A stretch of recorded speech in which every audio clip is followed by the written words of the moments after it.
All right, in today's video, we're gonna be talking about some of the most infamous cases in robberies for Ballon d'Or history. We're gonna analyze the evidence to see if these players truly deserve the Ballon d'Or or were robbed. In this case,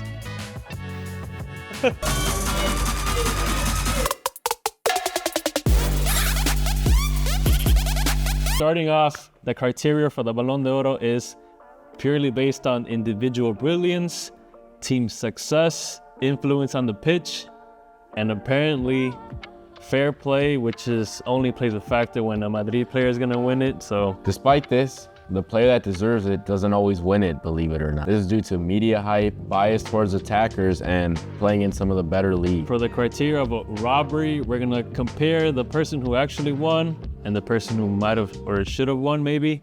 We're gonna compare stats, what they won that year, and then we're gonna give an opinion if they were actually robbed. If you guys agree with us or don't, comment down below, let us know what you guys think. The first case we're gonna be looking at here is, we're gonna take it back to 2004. Andrei Shevchenko won the Ballon d'Or that year.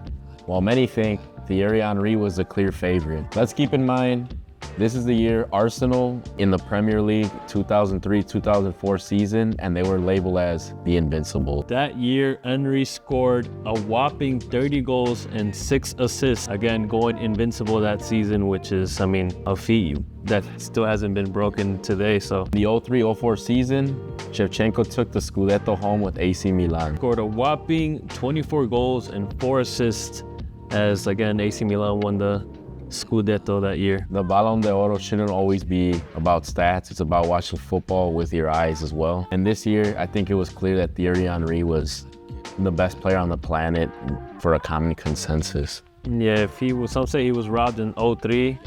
He even had a better season in 04, so he can label as the first robbery on our list. I'm not taking anything away from Shevchenko, but I just don't think he was on Henry's level.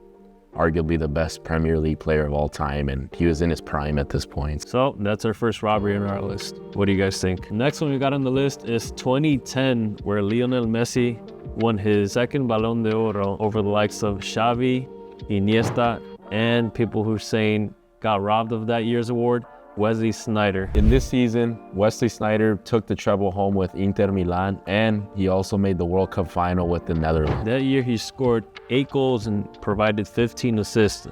Again, throughout all. Lionel Messi went on to win a league double with La Liga and Copa del Rey, getting out in the semifinals of the Champions League to Wesley Sneijder's Inter, and then went out in the quarterfinals of the World Cup against Germany. Messi that year scored 47 goals.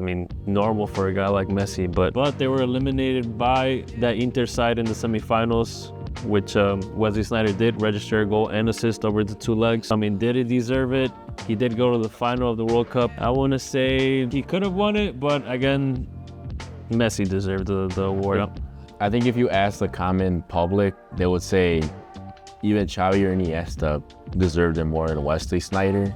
I think there was them three. There was them podium, on the right? podium, Yeah, so I don't even see a case for Wesley Sneijder, because you could argue he wasn't even the best player on Inter or Netherlands. good season, great season on trophy-wise, but Messi was just on a different level. But no Robert. What do you guys think? The next one we got on the list is considered to be one of the biggest robberies in the history of this award. 2013, when Cristiano Ronaldo won that year over the likes of Frank Ribery after they conquered the treble with Bayern Munich. That year, Ribery scored he had 34 goal contributions across all season, while El Bicho was scoring for fun with 55 goals across all competition. What was funny that year was, what happened again? So they extended the voting deadline after that epic battle between Sweden and Portugal, and I feel like that had a big influence in what ended up giving Ronaldo the triumph. But I don't think Real Madrid actually won any titles that season, right? Yeah, I don't think they won any major silverware that year, which, does play a key factor in the criteria we mentioned in the beginning. Did have a great individual season, but did he deserve the Ballon d'Or? I don't think so. I think Messi even had 2 titles that year. Ribery had the treble, so I'm gonna go robbery. Ribery robbery? Ribery robbery. I don't know, it is kind of fishy that they extended the time after that great performance in the 2-leg affair against Zlatan, Sweden. So, which again is also, it's a qualification match for a World Cup that they couldn't even qualify directly. So it's not, I feel like that shouldn't weigh that much. It's not even a tournament or anything. No, I'm gonna say no robbery. He was a clear winner. So I mean, what do you guys think? Robbery or not? He was just a beast that season. But again, Ribery won absolutely everything there is to win. So maybe you should have gone to the guy. Will we see Ronaldo later down in this video? All right, next one on the list, we got 2018, where Cristiano Ronaldo should have been lifting his 6th Ballon d'Oro, but it went to El Mágico Luka Modric. This one's cool because you see it's not just 2 players. It's like, well, I guess there's been other ones, but like there's a lot of people who put Griezmann, think Griezmann should have won the Ballon d'Oro that year. He had a great World Cup with France. He made it to the Champions League. Oh no, I think he won the Europa League that year. He won the Europa League that year. And he just had a great individual performance with Atleti that year. I mean, Ronaldo, Modric both won the Champions League. Modric also made the World Cup final, which that had to play the biggest part because with the roster he had on Croatia, what he did was it just weighs a lot more than even Griezmann's World Cup win probably. So, but then that's where I don't get. Like it's like the criteria on the Ballon d'Oro win. One year they're taking World Cup performances into account, and then another year you don't. Another time you do. Another year you don't. Like the Wesley Sneijder one. It should have been between Sneijder, Xavi, and Iniesta if you're just taking the same criteria for the 2018 one, don't you think? Or was Messi just that good? Messi was the best player in the world for sure. I mean, he didn't have a terrible World Cup. Like, they unfortunately came up against Germany, who could have been in the final. They got smashed like what, 4-1? 4-0. Oh, 4-0. But I mean, even in the Champions League that year, like Messi was dominant. Like that Inter semifinal was very controversial. La Liga, they won it super easily. But just Wesley Sneijder, like comparing Wesley Sneijder to like Modric, for example, they both lost the World Cup final. Like you look at Modric and he straight up carried Croatia. Well, Sneijder, did he carry Netherlands? Not really. They had Robben, they had Van Persie, they had other people. Still took away from the Croatia. They had a good side.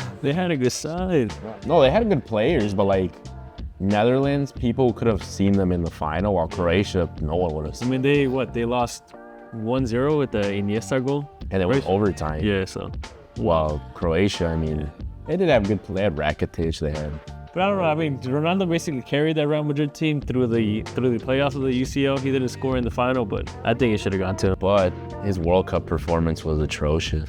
2018. He had that sorry hat trick against Spain, which was one of the most sad hat tricks they've ever seen. Oh no! De Gea, man, what are you doing? De Gea was never the same after that. But yeah, I'm gonna say robbery. What do you think? I'm gonna say it was fair.